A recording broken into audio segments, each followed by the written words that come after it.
Seja muito bem-vindo, seja muito bem-vinda para a lição. Vamos refletir sobre as causas atuais das nossas aflições, que está no capítulo 5 do Evangelho segundo o Espiritismo. Bem-aventurados os aflitos. Vamos elevar os nossos pensamentos a Deus, ao Mestre Jesus, aos bons espíritos, para que venham em nosso auxílio, iluminando a nossa inteligência, e para que, ao terminar esse Evangelho, possamos ter força e coragem para colocar em prática todos os ensinamentos do Mestre Jesus. Queremos ainda compartilhar algumas sugestões. Preparo para aproveitar a nossa preleção da melhor maneira. Enquanto você assiste a essa preleção, você está recebendo tratamento espiritual.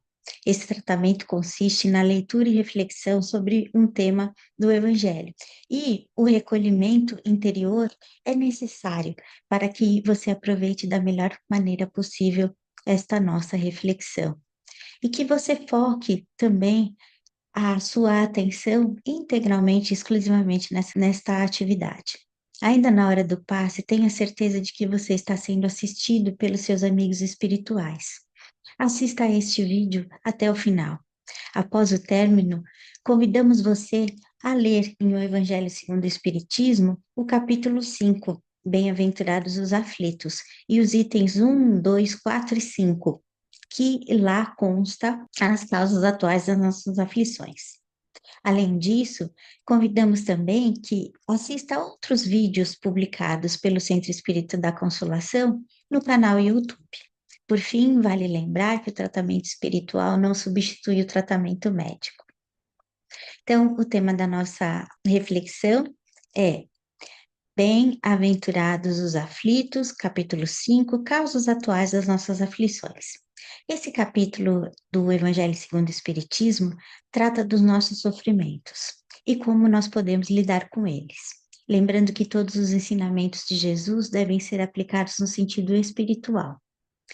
E relacionado a esse tema sofrimento, o Evangelho de Mateus, capítulos 5, versículos 4, 6 e 10, estão três bem-aventuranças que Jesus nos deixou para nos orientar como ser felizes. Vamos a essas três. Bem-aventurados os que choram, porque serão consolados. Bem-aventurados os que têm fome e sede de justiça, porque serão fartos. Bem-aventurados os que padecem perseguição por amor da justiça, porque deles é o reino dos céus. E semelhante em Lucas está: Bem-aventurados vós os pobres, porque vosso é o reino de Deus. Bem-aventurados os que agora tendes fome, porque sereis fartos. Bem-aventurados vós que agora chorais, porque rireis. Isso está relatado no Evangelho de Lucas, capítulo 6, versículos 20 a 21. Mas ai de vós, ricos, porque tendes no mundo a vossa consolação. Ai de vós, os que estáis fartos, porque tereis fomes. Ai de vós, os que rides, porque gemereis e chorareis. Isso está em Lucas, capítulo 6, versículo 24 a 25.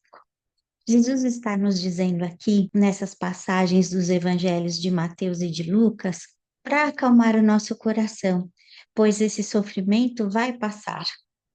E numa vida futura nós estaremos melhores. O sofrimento não é uma punição, mas uma oportunidade de aprendizado e crescimento. É esse o ensinamento, o fundo do ensinamento do Mestre Jesus. Principalmente porque, enquanto nós sofremos, nós estamos aproveitando e aproveitando esse nosso sofrimento, nós estamos aproveitando a oportunidade de provar a nossa fé, a nossa firmeza, a nossa perseverança e a nossa submissão à vontade de Deus. A dor, ela é uma oportunidade, é um convite a nos desenvolvermos e um convite a desenvolver a nossa fé, a nossa paciência e a resignação. Quem sofre hoje se fortalece para um futuro melhor. Então, é este o fundo do ensinamento de Jesus. Falando em sofrimento, quais são as causas atuais das aflições? Kardec nos orienta e nos ensina, comenta nos itens 4 e 5 do Evangelho segundo o Espiritismo, que os sofrimentos da vida têm duas origens. Uns têm causa na vida presente e outros fora dessa vida. E que muitos sofrimentos são a consequência natural do nosso caráter, do nosso comportamento. Ele diz expressamente: muitos sofrimentos são a consequência natural do caráter e conduta daquele que os sofre. Qual seria, então, esse caráter ou conduta que nos leva a sofrer?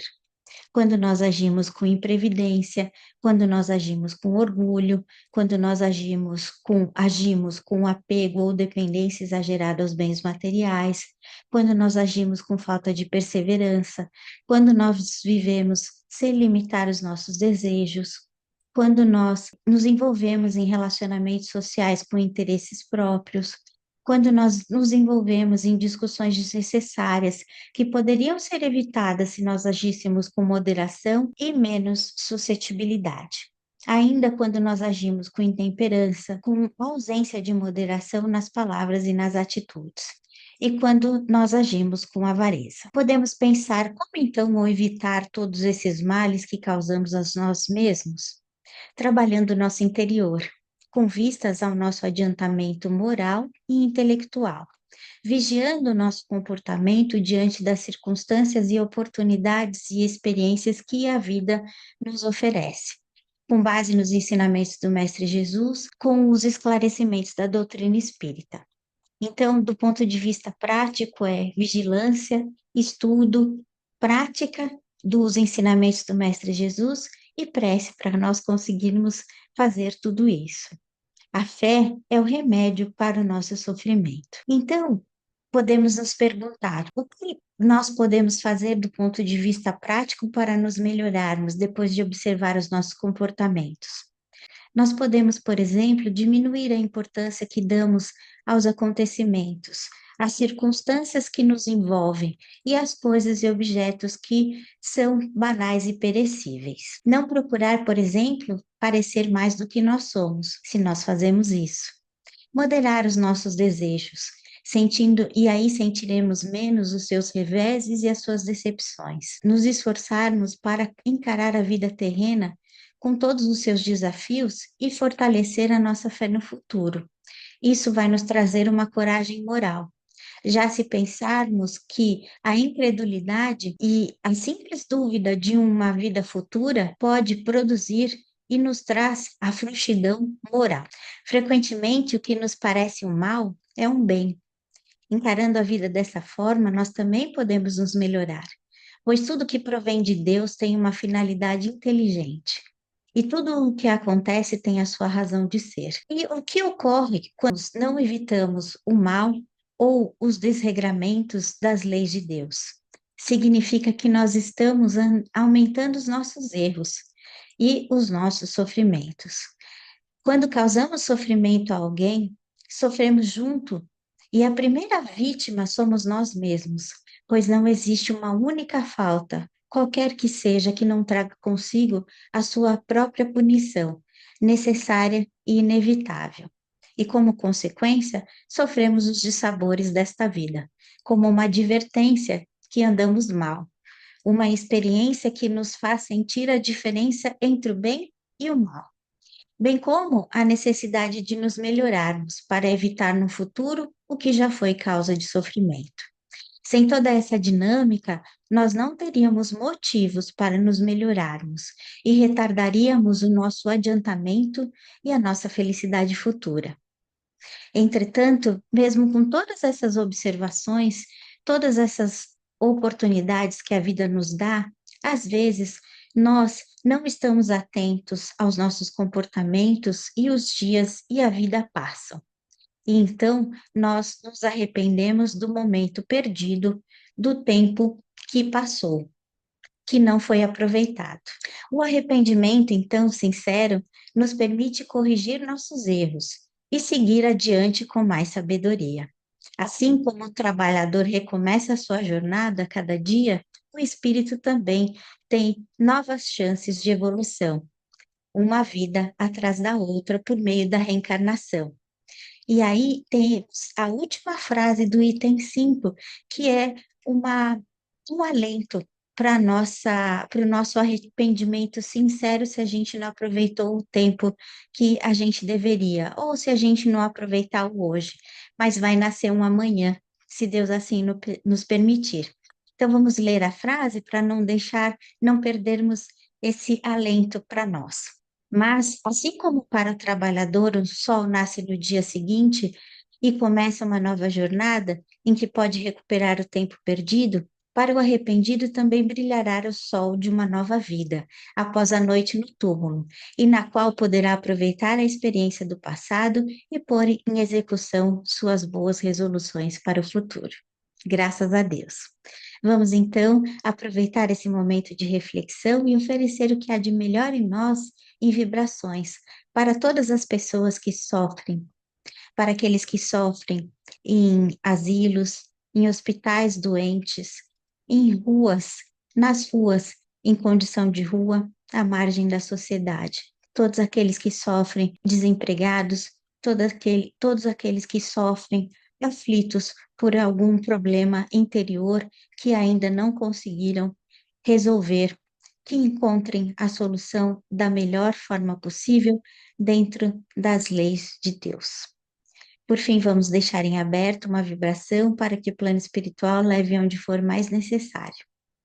Vamos agora pensar naquela pessoa que desejaríamos que recebesse o passe à distância.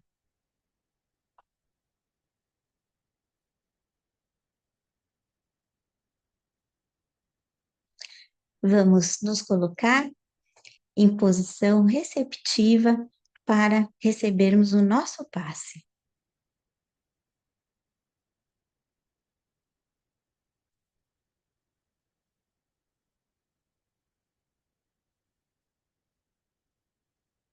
E vamos, por fim, agradecer muito por essa oportunidade de reflexão, de conhecer cada vez mais os ensinamentos do Mestre Jesus, da doutrina espírita fazer parte da nossa vida.